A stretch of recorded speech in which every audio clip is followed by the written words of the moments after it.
The original Baldur's Gate Dark Alliance was a surprisingly entertaining combination of hack-and-slash dungeon crawling and simple character customization that also featured some of the best-looking graphics to be seen on the PS2 at the time.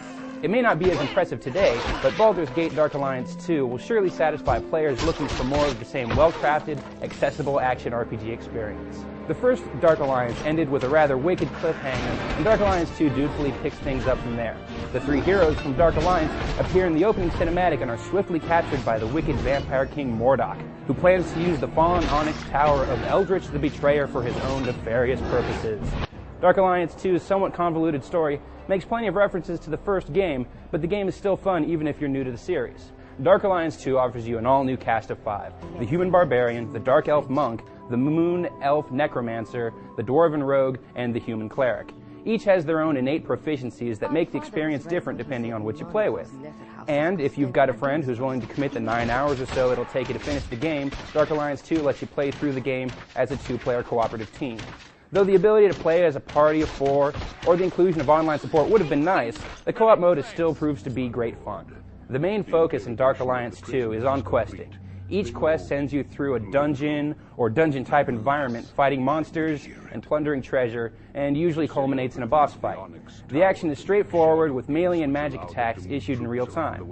It's not fundamentally different from the first game, and you still basically just mash on the attack button, but Dark Alliance 2 does refine the formula a bit by allowing you to dual-wield weapons, making it easier to switch between single-handed, double-handed, and ranged weapons on the fly, and making ranged weapons a more attractive option by adding a standard aiming guideline and including unlimited ammo. Carrying out quests and slaughtering monsters earns you experience, which you can spend on attributes and abilities. These advancements range from subtle increase in attack rate to new magic spells. The customization isn't incredibly deep, but 2 players using the same character class who dole out their experience points differently can create 2 fairly divergent characters. The game does a pretty good job of ramping up the difficulty at the same rate you gain experience, keeping things from being too easy or too difficult. You'll also pick up loads of booty while dungeon crawling, including rings, amulets, jewels, potions, armor, weapons, and, of course, gold coins. You have a limited carrying capacity, and you'll regularly have to unload at Baldur's Gate resident shopkeeper, which is easily accomplished with the help of a recall potion.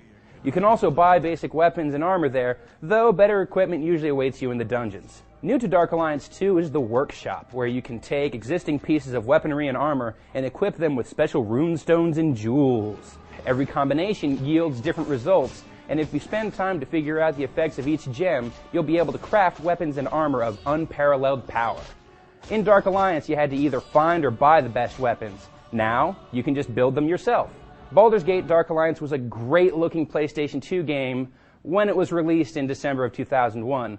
A little more than 2 years later, Dark Alliance 2 hasn't done much to improve the overall fidelity of the graphics, which leaves it looking a little bit dated. The differences between the graphics in the PlayStation 2 and Xbox versions are noticeable, with the Xbox version sporting cleaner special effects and slightly sharper textures. If you have to pick between the two, definitely go with the Xbox version. The game's sound design seems befitting of a Dungeons & Dragons game.